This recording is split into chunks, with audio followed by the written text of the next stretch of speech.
Bismillahirrahmanirrahim. Assalamualaikum warahmatullahi wabarakatuh. 105,8 Radio Sip FM, Inspirasi Keluarga Anda. Selamat pagi keluarga Sip, apa kabar Anda di pagi hari ini? Semoga selalu sehat juga lancar ya. Apapun itu aktivitas Anda, semoga Allah mudahkan dan menjadi pahala tentunya. Baik, senang sekali di pagi hari ini as always keluarga Sip ya, setiap Rabu kita berada dalam program Dialog Sosial Budaya, kali ini di edisi 21 Agustus 2024. Semangat kemerdekaan semoga selalu terpatri dalam diri kita ya, karena ini masih dalam nuansa kemerdekaan. Keluarga Sip, hari ini kita bahas sebuah tema yang urgensinya sangat penting sekali bagi kita semua. Apalagi generasi muda mesti harus paham betul terkait dengan hal ini. Kita akan bahas tentang sifat dan peranan penghulu di Minangkabau. Masih bersama dengan narasumber eksis kita tentunya di Dialog Sosial Budaya Keluarga Sip. Ada Ustadz Heru Fitriada Sandi atau Angku Majo Basa sudah hadir di studio. Kita coba sapa dulu. Assalamualaikum warahmatullahi wabarakatuh, Angku. Waalaikumsalam warahmatullahi wabarakatuh. Apa kabar, Angku? Alhamdulillah sehat ya. Ini kali ketiga kita ketemu, Angku. Ini masih membahas terkait dengan penghulu, di mana ini adalah jati diri Angku sesungguhnya sebagai seorang penghulu di suatu kaum, di kampung halaman gitu ya. Baik, terkait dengan sifat dan penghulu di Minangkabau. Keluarga Sip, untuk Anda yang ingin bertanya, silakan kita tunggu atensi aktif Anda di line interaktif kita di 081222010159. Nah, keluarga Sip, di segmen pertama kita akan bahas terkait dengan suatu hal yang insya Allah ini akan sangat penting kita bahas. Meskipun yang kita ketahui keluarga Sip bahwa penghulu di Minangkabau tentu memiliki peran yang sangat sentral dan juga strategis dalam kehidupan masyarakat ya, Angku ya. Betul. Dan ia juga bukan hanya seorang pemimpin agama, tetapi juga seorang pemimpin adat yang sangat dihormati gitu ya. Peran penghulu ini pun juga telah terjalin erat sebenarnya dari zaman dahulu, terus bertahan hingga kini dan menjadi salah satu pilar utama di tengah masyarakat gitu. Betul sekali. Dan tentunya meskipun kita lihat zaman berubah, peran penghulu tetap relevan hingga saat ini gitu ya, Angku, karena tetap berpegang teguh pada sifat-sifat serta peranan seorang penghulu gitu. Kali ini kita akan bahas sedemikian rupa terkait dengan sifat dan juga peranan dari penghulu. Nah, Angku, di awal ini mungkin seorang penghulu mesti harus punya sifat-sifat utama yang ada dalam diri seorang penghulu sehingga peranan dan fungsinya ini terjalan dengan maksimal seperti itu. Iya, betul. Ya, kira-kira apa nih Angku sifat utama seorang penghulu yang mesti harus kita ketahui ya, sehingga ini menjadi sebuah pemahaman juga. Mana tahu nih ada pendengar dari kita yang dinobatkan jadi seorang penghulu nantinya, sehingga dia bisa menjalankan peran sesuai dengan sifat yang mesti harus dimiliki. Oke. Ya, pertama sebelum kita membahasnya tentu salam jo sambah kepada angku nini mama nang kadang bahasa batuah. Tuangku alim ulama sula bendang dalam nagari, jadi pandai pasak jukungkuang dalam nagari, sarato dubalang pari dalam pagaran kokoh, sarato bunuh kanduang di ranah Minang. Menurut pituah yang dipakai di kita di ranah Minang, alam tak kambang jadi guru, maka sifat-sifat dari penghulu itu bisa kita ambil dari sunatullah atau kejadian-kejadian alam atau hal-hal yang ada di alam.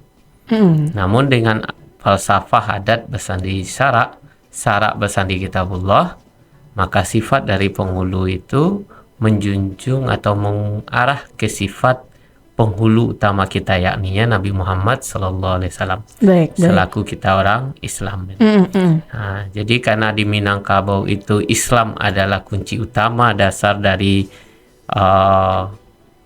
keberjalanan adatnya, maka sifat penghulu tidak lepas dari sifat-sifat yang dimiliki oleh Rasulullah. Ya, baik. Ya.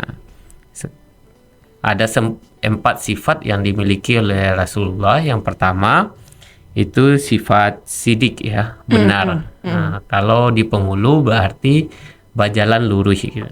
Nah, nak lurus rantangkan banang, nak data belantai papan, nak alih belantai kulit gitu.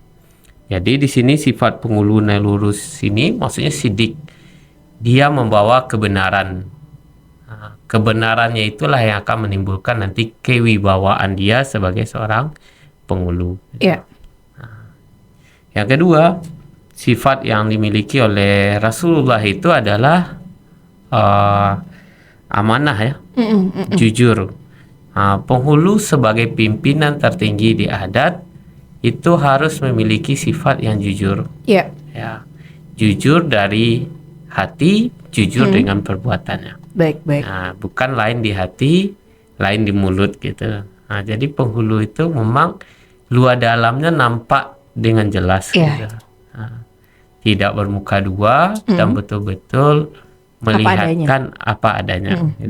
Baik. Kemudian yang sifat yang ketiga itu adalah fatonah ya, atau berilmu pengetahuan.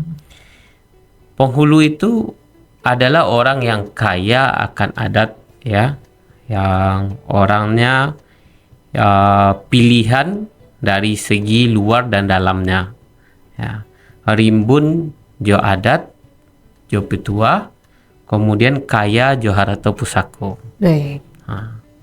Jadi di sini seorang penghulu harus memiliki banyak pengetahuan dan ilmu sehingga dalam pelaksanaan amanahnya atau tugas dan tanggung jawabnya itu dia memiliki kemampuan untuk mengatasi tantangan yang ada. Gitu. Baik. Sementara kalau penghulu tidak berilmu, tentu ini akan menjadi simbol yang kosong di kepemimpinan kemenakannya gitu. Iya. Ya, karena kalau dia tidak berilmu, tentu segala sesuatu akan dikuasai oleh orang lain gitu. Iya, baik.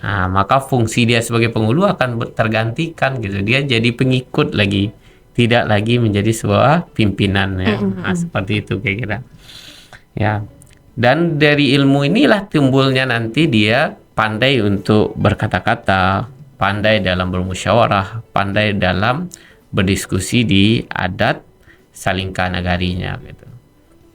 Kemudian yang terakhir dari sifat Rasulullah itu adalah tablik, pengajaran. Maka di kita pun juga penghulu juga memiliki sifat pengajaran. Ya. Bagaimana dia memiliki jiwa yang mau untuk berbagi untuk kemenakannya. Tidak memiliki hal-hal yang harus dia simpan gitu. Tapi betul-betul dia menjadi petunjuk dan memimpin kemenakannya. Itu empat sifat dasar yang harus dimiliki oleh penghulu gitu. Baik, luar biasa. Ternyata memang sesuai dengan adat besar di syarak besar di Kitabullah. Ini bersandar pada syariat gitu ya, aku. Dan tolak ukur atau mungkin role modelnya itu baginda Rasulullah langsung gitu ya. Iya, betul sekali. Masya Allah, ini mungkin banyak yang nggak tahu juga gitu ya, aku ya. Ternyata role model dari seorang penghulu adalah baginda Rasulullah, di mana seseorang yang suri tauladan umat Islam kita tahu betul itu gitu ya. Dan kemudian angku ada juga ini mungkin pituah penghulu lainnya yang kita dengar gitu. Indah jadi penghulu, jadilah orang yang dipenghulu. Itu maksudnya gimana itu, angku? Ya, jadi kalau di pembagian orang Sumando, di situ ada namanya Sumando Niniak Mama. Baik. Jadi maksudnya apa? Dia tidak mendapat waris menjadi seorang penghulu, tapi kemampuan dia dan kebijaksanaan itu setara dengan penghulu. Gitu. Wah, luar biasa. Gelar ada yang indah, seperti itu. Ya, gelar yang indah tapi isi lagi. Gitu. Masya Allah, itu dia gitu. luar biasa. Tapi ada yang dalam realitanya itu, seperti itu.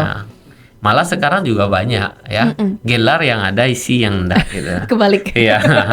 Jadi dia yang memimpin sebagai penghulu tapi dia tidak memiliki isi atau ilmu tentang apa yang dia pikul sekarang. Baik, luar biasa. Itu ada tadi 3 sifat utama yang diambil dari ada 4 4 sifat utama yang diambil dari sosoknya baginda Rasulullah. Nah, sifat dari penghulu itu sendiri angku di Minangkabau dalam pengaplikasiannya di samping sifat utama tadi itu ada apa lagi angku? Ya, kemudian dari sifat yang 4 itu mungkin kita bisa jabarkan ada sifat sabar sesuai dengan pakaian penghulu. Bahwasanya penghulu itu ba'alam laweh bapadang lapar. Nah, jadi dia tidak mudah untuk terpancing atau tersulut emosi. Baik, Gitu. baik.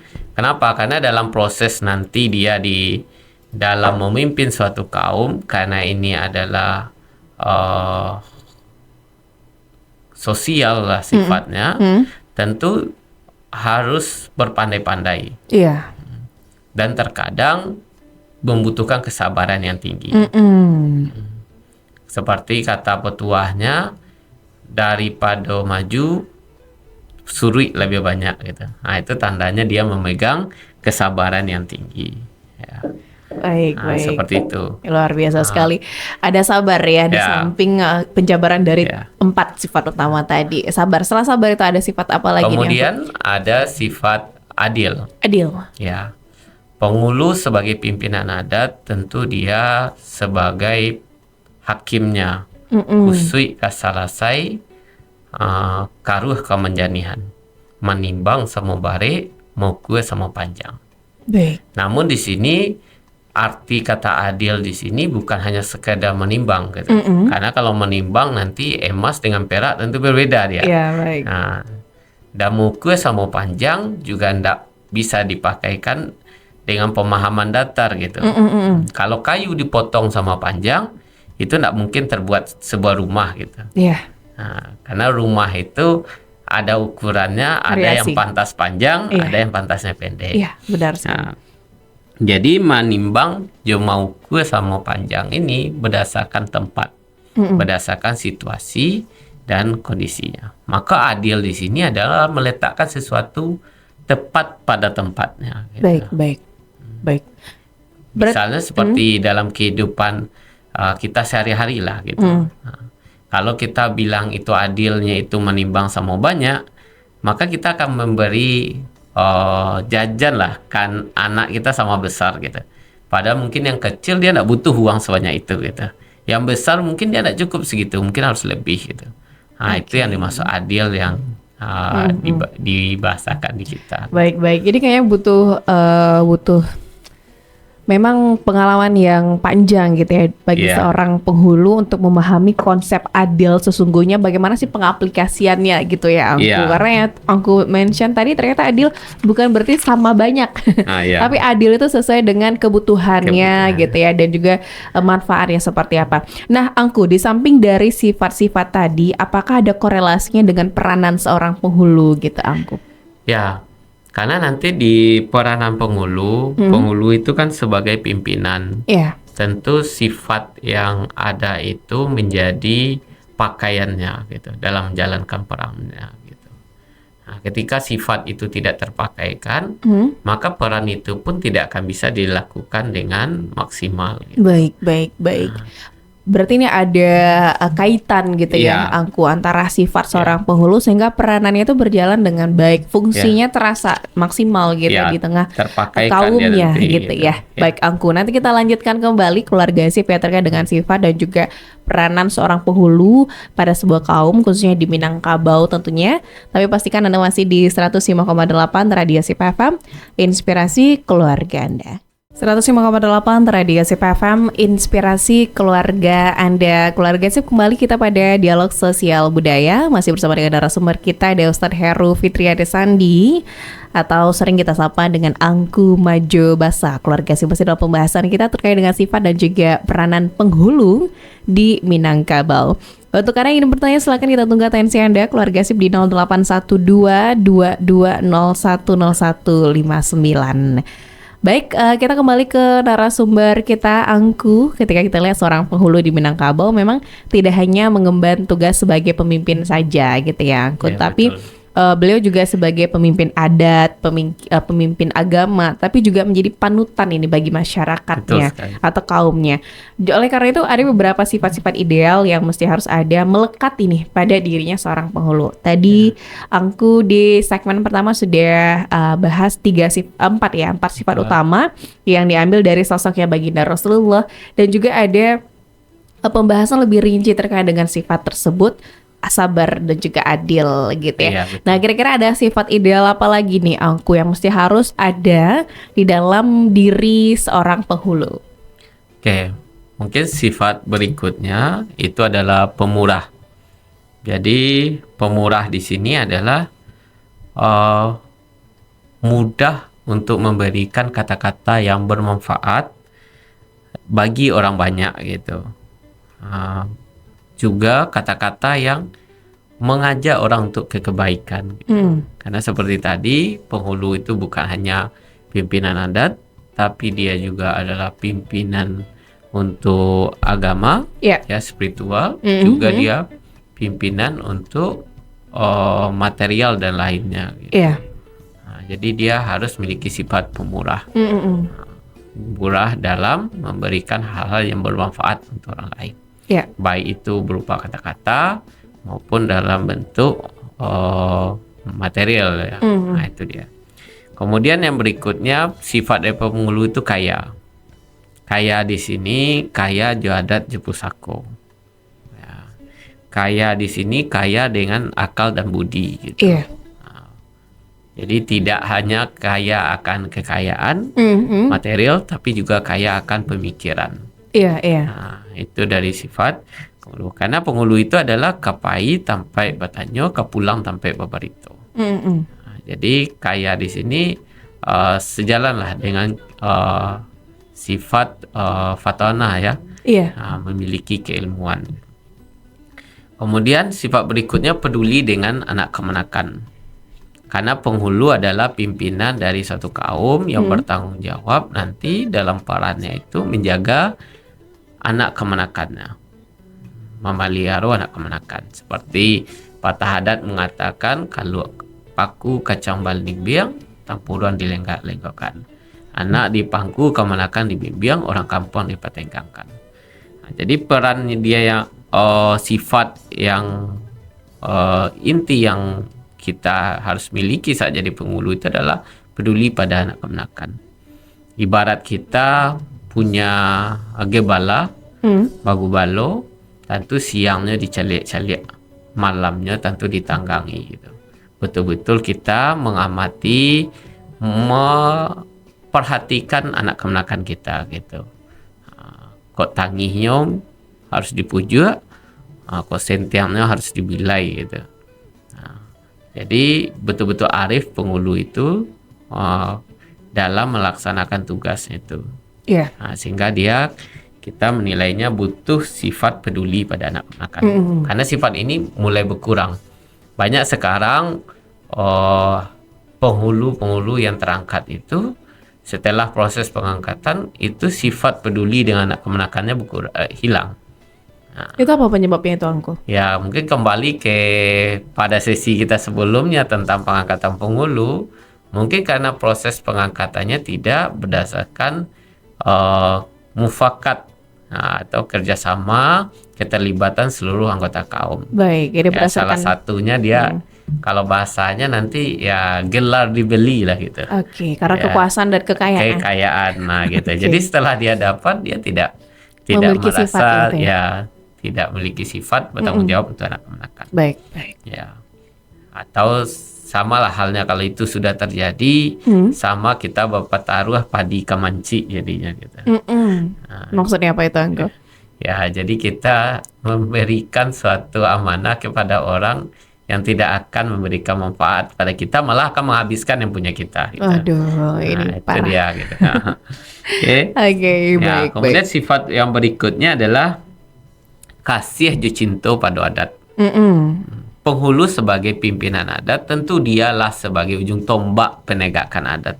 Benar sekali. Sementara kalau dia tidak ada kasih dan cintanya kepada adat Minangkabau itu sendiri, tentu dia akan menjadi tungkik pembawa rabah.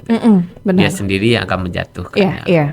Karena banyak hal yang terjadi di masa sekarang, penghulu itu jika menguntungkan untuk dia sangat menyepakati tentang adat. Jika yang akan merugikan untuk dia merasa adat sudah kuno. Dan adat harus berubah gitu. Ini sifat yang salah gitu. Sifatnya harus cinta dan kasih dengan adat gitu. Berarti lebih memikirkan kaum daripada kepentingan personalnya gitu. Nah, demikian. Kemudian sifat berikutnya ini sejalan dengan kepemimpinan lain, itu leadership. Penghulu itu harus memiliki sifat leadership. Jadi dia menjunjung tinggi adat dan pusako, menjunjung tinggi undang-undang yang ada di adat. Iya. Dan dia dengan sifat leadership tentu dia akan mengayominya gitu. Dia akan mengayomi anak kemenakannya dan dia akan berbuat betul-betul sebagai seorang tokoh pemimpin gitu. Nah itu dia. Kemudian yang terakhir mungkin sifatnya adalah komunikatif. Iya.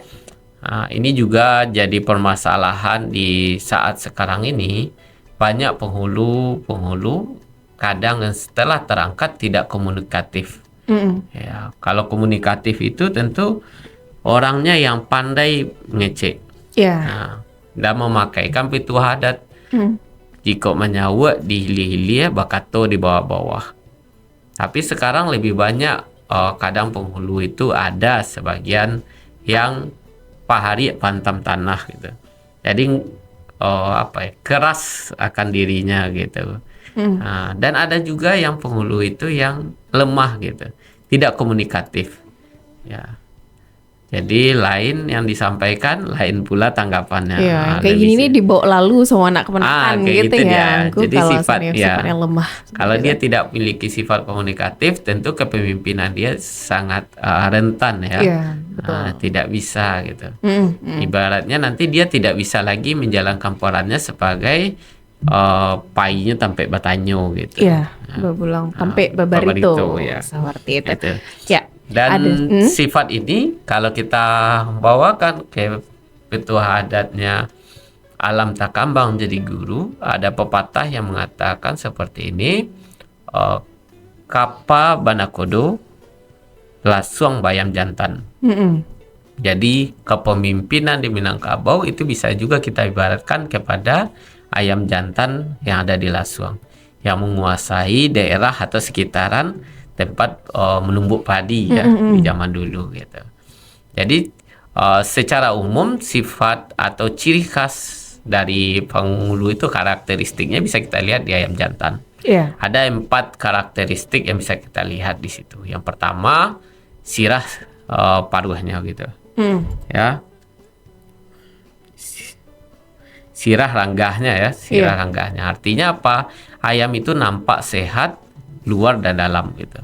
Karena ayam kalau ranggahnya itu sudah agak memutih-mutih, itu biasanya udah mulai terkena penyakit gitu. Oke, baik. Nah, maka penghulu itu harus sirah ranggahnya. Artinya dia betul-betul terlihat sehat lahir dan batin. Dari fisiknya dia sehat, tidak ada kekurangan. Dari batinnya cukup keilmuan dia. Gitu. Kemudian nambah kilik bulunya gitu. Artinya apa? Ketika jadi seorang penghulu, dia harus memiliki pakaian yang mengkilat ya, yang membuat orang terkesima. Dalam bahasa hakikatnya itu adalah kewibawaan gitu.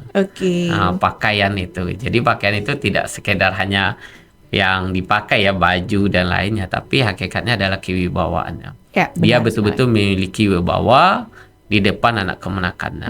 Nah, dan juga berwibawa nanti di dalam nagari gitu. Karena pemimpinan kepenghuluan juga akan terlibat dalam kerapatan adat nagarinya. Gitu.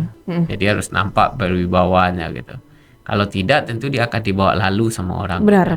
Nah, tidak akan diajak jalan bayo, stand yang duduk, sejambah makan. Baik. Akan tersisih dia sendirinya karena dia tidak berwibawa. Gitu. Berkaitan dengan pakaian ini, Angku, sebelum kita lanjutkan tadi melihat dari sifat yang terlihat dari ayam jantan, penguasa saluang apa tadi? Penguasa lasuang. Lasuang gitu ya, ayam jantan penguasa lasuang. Ini Angku, kita terhenti ini di pakaian, Angku. Apakah pakaian keseharian dari seorang penghulu ini selain dari baju kebesarannya itu udah jelas dipakai pada momentum gitu ya. Nah, dalam keseharian apakah seorang penghulu mesti harus menggunakan kopiahnya gitu ya? Atau apa sih pakaian yang layaknya digunakan seorang penghulu? Karena kalau pakaian ini akan menggambarkan kewibawaan, itu benar sekali Angku. Kalau kita lihat di pakaian, misal contoh nih, ada penghulu yang masih muda gitu ya, masih penghulu muda gitu ya. Beliau pakai jeans ketat misal seperti itu ya Angku ya. ibaratnya penampilan anak muda gitu. Iya. Nah, apakah ini diperboleh-boleh sajakah atau memang tidak sesuai pada konteks pakaian, karena kita bilang tadi ini ada korelasinya dengan kewibawaan seorang penghulu gitu. Kesehariannya apa sih look atau pakaian yang mesti harus dipakai penghulu? Ya. Jadi kalau pakaian penghulu itu, kalau di kesehariannya tandanya kita sudah didahulukan salangkah, ditinggikan salantiang, artinya kita sudah dituakan dalam adat. Baik. Tentu pakaian kita mengikuti dari sifat-sifat kita tadi. Baik. Gitu. Karena kita sudah menjadi seorang pemimpin, tentu kita tidak mungkin lagi sama pakaiannya dengan anak muda gitu. Ya, I see. Nah, Oke. karena tidak akan melambangkan kewibawaannya gitu. Nah, karena di anak muda itu akan melambangkan parewanya gitu. Parewa. Ya. Nah, jadi tidak lagi pantas digunakan gitu. Jadi sumbang lah namanya gitu ya. Iya, benar. Nah, kemudian memang jadi penghulu itu menggunakan peci ya, kebiasaan di kita itu mengecam peci. Karena dalam adat Selingkah Negari itu biasanya di dalam acara adat akan terlihat tanda dia sudah memakai adat. Iya. Nah, dia sudah bisa dilawan Bayo biasanya menggunakan peci. Peci gitu ya. dengan apa itu? Ya, dengan kalau di dalam acara adat itu minimal pecinya harus yang ada lilitannya. Lilitan nih. ya, lilitan ya istilahnya atau itu. karutan-karutannya ya, benar sekali. seperti itu. Nah, dipakaikan. Kalau di baju juga sama seperti itu, tidak lagi memakaikan baju seperti anak-anak muda gitu. Oke. Nah, karena itu akan membuat wibawanya akan jatuh. Gitu. Baik. Nah, Siap. seperti itu. Gitu. Oke, baik, siap Angku. Kita lanjutkan tadi Angku ayam jantan penguasa Lasuang ya. Iya, Lasuang ya. Tadi sudah dua. Yang pertama sirah ranggahnya, dan yang kedua bakile bulunya. bulunya. Kemudian yang ketiga syarat di penghulu itu dia adalah badarai kukunya. Badarai kukunya. Ya. Jadi kalau badarai kukunya, kalau kita baratkan ayam, ketika dia kukunya bagus, itu pasti orang tertarik ya. Iya, benar. Ya, orang terpukau. Iya. Nah, jadi di sini yang dimaksud dengan badarai kukunya kan katanya itu jelas, satu-satu kata yang dia ucapkan itu penuh makna. Baik. Berarti ini lebih ke skill komunikasinya ya. Komunikasinya gitu. Jadi di sini bukan badarai kukunya itu dia pandai menyambah, pandai pidato adat, dipakai di di upacara A, upacara B tidak. Tapi yang dimaksud badarai kukunya itu makna dari perkataannya itu sangat dalam. Jadi kata-kata yang dia keluarkan tuh penuh makna gitu. Tidak asal kata-kata melompat gitu. Oke, tidak asal mengecek gitu ya. Jadi kata-katanya itu betul-betul dipikirkan. Baik. Dia pikirkan apa yang akan dia katakan, tapi dia tidak mengatakan semua yang dia pikirkan gitu. I see. Nah, jadi yang pantas dia katakan dia sampaikan. Nah, seperti itu. Nah, kemudian yang keempat, dilasuang sampai bermainnya. Dilasuang. Ya, dilasuang sampai bermainnya. Artinya apa? Dia tidak meninggalkan anak kemenakannya. Gitu. Nah, dilasuang sampai pemainnya berarti kan di situ tempat kehidupannya gitu. Nah, jadi dia tidak meninggalkan anak kemenakannya, tidak membiarkan anak kemenakannya demikian saja. Gitu. Dia bertanggung jawab secara moral dan materialnya. Baik. Ya, bagaimana perkembangan anak kemenakannya, baik secara agama, secara adat maupun secara kehidupan lainnya. Itu adalah bagian dari yang dia pikirkan. Gitu. Ibarat orang Minang bilang, "Kau ndak tatolong jo pitih, ditolong jo pemikiran." Nah, itu bahasanya gitu. Ya. Nah, jadi ada 4 itu. Sementara kalau di ayam jantan itu sebetulnya ada satu lagi yang sering dinilai orang berharga, yaitu susu ya. Nah, ada yang kayak tanduk di bagian kakinya. Iya, benar-benar. Itu di dalam sifat penghulu kita tidak mengambil itu gitu. Kenapa itu? Karena susu itu melambangkan ketajaman. Oh, okay. Melambangkan keberanian, kekuatan gitu. Jadi di penghulu kita tidak mengambilkan sifat itu karena penghulu bukan tajam ke anak kemenakan gitu, tapi dia lebih mengayomi anak kemenakannya gitu. Sehingga dari sifat-sifat penghulu itu, penghulu bisa terbagi, kita kelompokkan jadi 4. Ada penghulu yang sebenarnya, penghulu nenek mama, penghulu yang bajalan bakato bana, duduknya samparan, tagaknya sapa matang, ada lagi pengulu nam pangalah, ada lagi pengulu nam pangaluh, kemudian ada lagi pengulu nam pangalih. Gitu. Jadi ada 4 jenis pengulu ketika dia tidak memakaikan sifat-sifatnya tadi. Baik. Ini kayaknya selaras dengan pertanyaan yang masuk ini aku dari 7347 gitu ya. Beliau menanyakan bahwa kalau seandainya ada sifat-sifat dari seorang penghulu ini tidak ada dalam dirinya seorang penghulu, terus apa yang akan terjadi gitu? Mungkin lebih kepada ketika sifat yang aku sampaikan itu ternyata banyak yang tidak adanya dari dirinya seorang penghulu. Ini kayak korelasi dengan beberapa jenis tadi, ya, gitu. tadi. Nah, itu apa yang akan terjadi mungkin akibat jangka panjangnya itu bagi suatu kaum itu apa, Angku? Ya, kembali ke konteks tadi, dia tentu masuk penghulu kategori mana gitu, dengan sifat tersebut yang tidak ada. Dengan nanti penghulunya tidak menjadi penghulu yang sebenarnya, tentu efeknya banyak. Ya, salah satunya kalau penghulu yang pengalah, yaitu penghulu yang mengikuti kemauan anak kemenakannya. Maka efeknya nanti tentu seluruh harta pusako akan terjual, tergadai. Sementara kunci dari harta pusako itu adalah penghulu itu sendiri, yang menjaga warisnya tersebut gitu. Ya. Maka akan rusaklah anak kemenakannya seluruhnya gitu. Karena ketika ada yang mendebat sama dia lebih memilih untuk mengalah daripada menyatakan sebuah kebenaran gitu. Kemudian ada penghulu nam pengalih. Pengalih ini maksudnya adalah penghulu lain di mulut, lain di hati. Jadi buruk. Jadi buruk gitu. Jadi dia tentu kalau ini yang terjadi, tentu dia akan tajam makannya kepada anak kemenakannya gitu. Bisa jadi dia akan lebih banyak membawa sesuatu atau pusako anak kemenakannya ke rumah istrinya gitu, atau yang lebih menguntungkan kepada personalnya. Ini banyak ini yang kayak gini. Jadi seperti itu dia gitu. Pengalia, penghulunan, pengalia. Jadi tidak lagi menepati janji, mukia janji dan lainnya. Kemudian ada lagi penghulu dan pengaluh.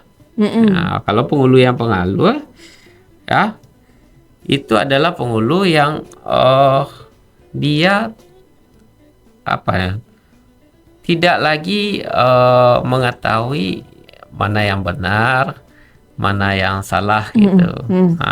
Kemudian tidak lagi memiliki raso jepa reso gitu. Ini contoh penghulu yang sudah pengaluh gitu. Tak tahu salah je betulnya lah dok gitu. Tak tahu alur je patui gitu. Itulah penghulu nan pengaluh gitu. Baik.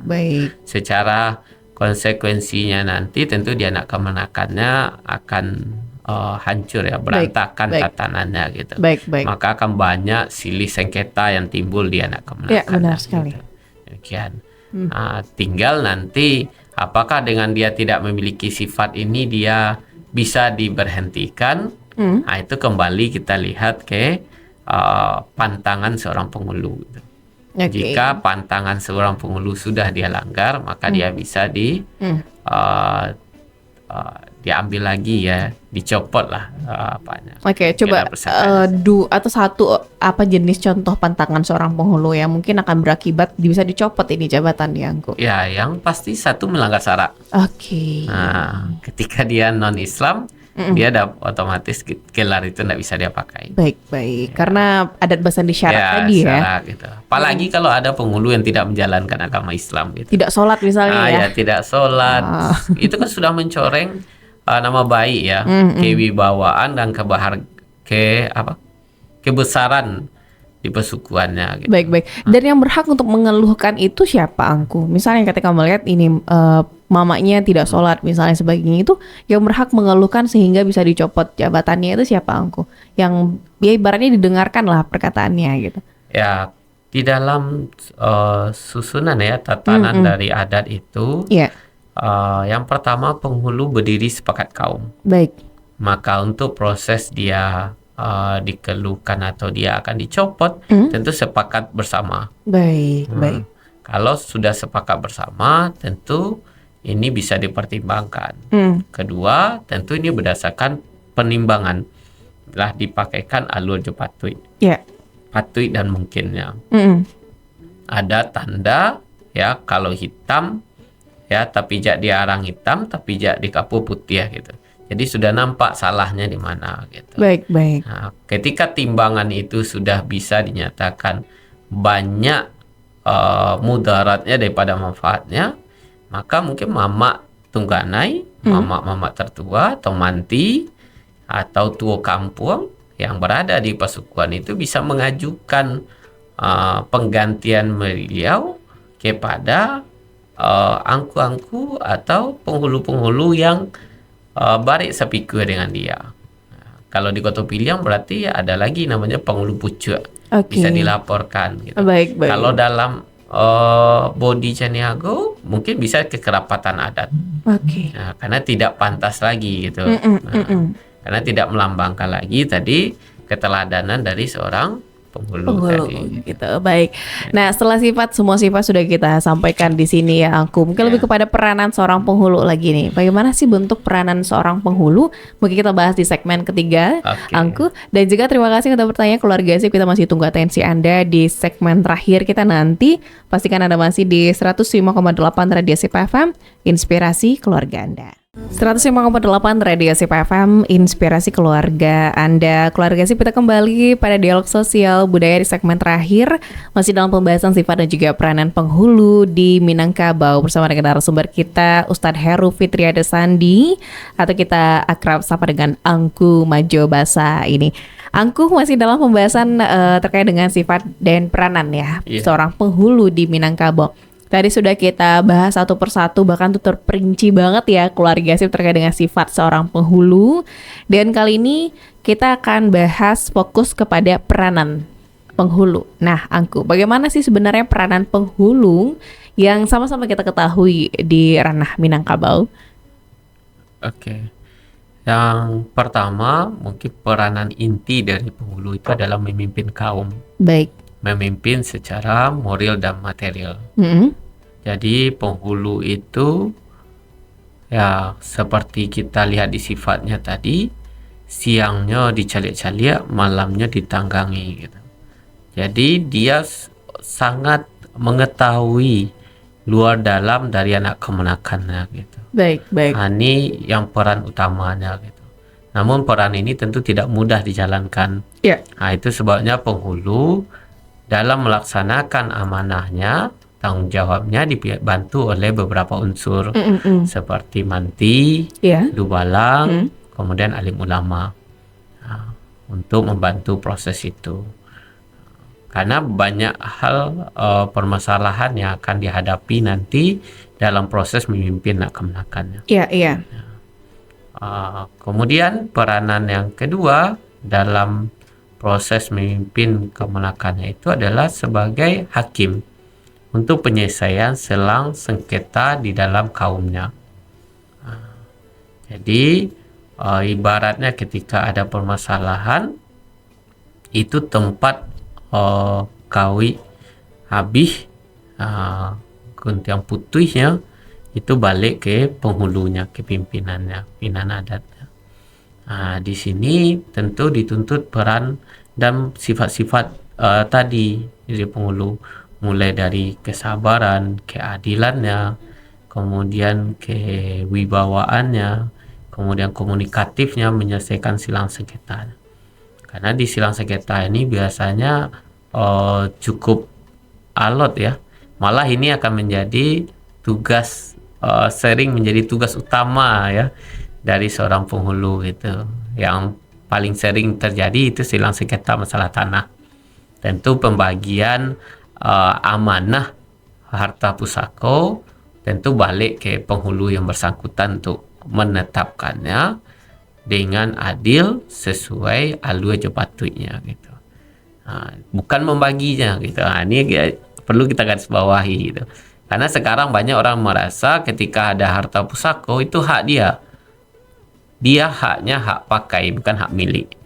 Karena kalau sudah hak milik, nanti tentu tidak jadi harta pusako. Harta pusako adalah harta bersama yang dimiliki oleh kita bersama dengan sanak famili yang lain juga punya hak. Cuma di Minangkabau dalam pemanfaatan harta pusako itu di bagi-bagi menjadian gitu. Iya. Bagi-bagi mengelola gitu. Si A mungkin yang mengelola sawah, Iko mengelola ladang, gurun dan lainnya gitu. Jadi bukan untuk dia. Sengketa ini yang akan diselesaikan. Itulah peran penghulu sebagai hakim.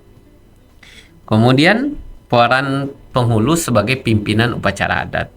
Setiap acara adat Selingkah Nagari tentu menjadi pucuknya di sana atau penanggung jawab utamanya adalah penghulunya. Seperti pernikahan, kemudian kematian, kemudian acara-acara adat yang lainnya, pengangkatan penghulu dan lainnya gitu. Jadi dia sebagai pemimpin upacara adat. Di beberapa daerah sudah mulai pemimpin upacara adat ini beralih gitu. Kita juga tidak terlalu memiliki pengetahuan yang lengkap terkait itu. Malah ada dia cukup hanya dengan mamaknya saja gitu, tidak lagi dengan penghulu atau pimpinan kaumnya. Tapi di beberapa daerah di adat Selingkah Nagarinya masih tetap menggunakan adat penghulu sebagai pimpinan upacara adat. Ya. Jadi kalau tidak seizin dari penghulunya maka upacara itu tidak bisa dilaksanakan. Baik. Ya, itu dia. Kemudian yang keempat, penghulu sebagai pelestari adat istiadat.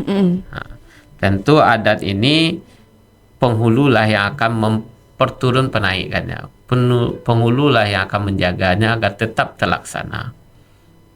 Ketika penghulu tidak berperan untuk itu, maka seperti petuah adat yang pernah kita sampaikan gitu. Cupak dikurangi di orang Panggale, jalan diasak di orang lalu gitu. Ketika penghulu tidak lagi sebagai pelestari adat gitu, penghulu tidak mau tahu lagi dengan adat istiadat gitu, maka semuanya akan diatur oleh orang lain berdasarkan kebiasaan lain. Salah satunya sekarang yang kita lihat itu terkait masalah pernikahan gitu. Kita mulai beralih pernikahan dari dalam rumah keluar rumah gitu. Ya, dari makannya di tengah rumah jadi di halaman makannya gitu. Ini sebetulnya di adat Selingkah Nagari mesti ada kajian gitu, pembahasan terkait pelestarian adat. Apakah demikian adat nambah paneh gitu. Karena kalau kita salah memahaminya nanti tentu falsafahnya akan berbeda nanti. Baik. Karena sudah biasa oleh orang lalu gitu. Malah ada juga yang lebih menyedihkannya itu ketika penghulu tidak lagi pelestari adat, dia dikesampingkan dalam proses adat itu sendiri. Contohnya ketika pernikahan, anak kemenakannya lebih mementingkan undangan yang datang daripada pimpinan kaumnya yang datang gitu. Itu ketika dia tidak pelestarinya gitu. Maksudnya dia tidak menguatkan ke anak kemenakannya mana yang mesti dilaksanakan, mana yang tidak mesti dilaksanakan gitu. Tentu secara kita orang Minang dalam beradat, tentu yang menjadi inti dari proses pernikahan adalah prosesi ijab kabulnya secara syara dan prosesi adatnya bersama mama dan bapak atau orang Semando. Sementara undangan itu kan sunahnya gitu, ya pendukungnya gitu, untuk mengadakannya gitu. Tapi terkadang hal itu mulai bergeser. Baik. Ya, salah satu penyebabnya adalah penghulu tidak lagi berperan sebagai pelestari adatnya gitu, sehingga adatnya digeser. Kemudian yang terakhir, penghulu sebagai pimpinan nagari. Selain dia penghulu bertugas di kaumnya, penghulu juga mempunyai wewenang dalam adat Selingkah Nagari. Ketika penghulu kita tadi termasuk kategori penghulu pengalah, pengalih, pengaluh, maka dia tidak akan diajak orang lagi untuk berdiskusi bicara tentang kebijakan adat Selingkah Nagari gitu. Baik. Ya, istilah bahasa orangnya ya, datang tak menambah, hilang tak mengurangi gitu. Bukannya dinanti-nanti gitu ya. Jadi sudah sama dengan anti membungkuk lah ya istilahnya gitu. Walaupun dia sebagai seorang penghulu gitu. Sayang sekali. Karena dia tidak lagi membawakan itu. Nah, itu dia mungkin dari peranan inti dari seorang penghulu sana gitu. Oke, Mungkin lebih demikian. baik-baik itu dia peranan dan juga sifat dari seorang penghulu ini ada kaitan gitu ya keluarga sifat antara Ya. sifat seorang penghulu sehingga peranannya berjalan dengan maksimal gitu. Nah, Angku sayang sekali waktu membatasi kita di akhir segmen ini. Kita mohonkan juga closing statement dari Angku Majebasa. Silakan Angku. Oke, baik. Di sini tentu seperti biasa, karena kami bukanlah orang yang cerdik pandai, ilmu itu tersimpan pada Allah, tapi apa yang kami ketahui itu yang kami bagikan kepada kita semua. Maka harapannya dengan kita mengetahui sifat dan peranan penghulu, kita selaku penghulu ataupun kita selaku anak kemenakan memahami sifat dan tanggung jawabnya, bisa menjadi pengingat, ya, bisa jadi penasehat, atau bisa jadi orang yang menyampaikan saran di persukuan kita agar betul-betul pimpinan kita itu betul-betul memiliki wibawa dan menjadi seorang penghulu yang sebenarnya. Ibaratnya dalam pepatah adat tadi, betul-betul menjadi ayam jantan di lasuangnya gitu. Betul-betul dihargai, dipandang, dan penuh kewibawaan. Menjadi satu kebanggaan oleh kaum kita sendiri. Maka sifat-sifat ini kita pahami dan perannya kita ketahui, dan kita pun juga bisa mensupportnya. Bagaimana para penghulu kita bisa menjalankan tugasnya dengan baik, dengan amanah sesuai yang diamanahkan dalam syarak maupun dalam adat kita di Minangkabau. Mungkin itu. Baik, luar biasa sekali. Itu keluarga sih ini semoga jadi insight juga ya buat kita bahwasanya ada semestinya kita ketahui bersama sifat dan juga peranan seorang penghulu, dan ini sebagai pengetahuan juga untuk kita mengetahui ya bagaimana sosok penghulu sebenarnya di ranah Minangkabau seperti itu. Baik, Ustadz Angku, wah ini lengkap. Angku Majebasa. Terima kasih Angku atas kehadirannya. Yes, Di sini kita nantikan kehadiran selanjutnya dengan pembahasan yang tentunya ini akan bermanfaat untuk kita semua. Baik keluarga Asik, kita mohon undur pamit diri. Terima kasih banyak sebelumnya sudah menikmati dialog sosial budaya kali ini di edisi Rabu 21 Agustus 2024. Akhirul kalam keluarga Asik, subhanakallahumma bihamdika asyhadu an la ilaha illa anta astaghfiruka wa atubu ilaik. Wassalamualaikum warahmatullahi wabarakatuh.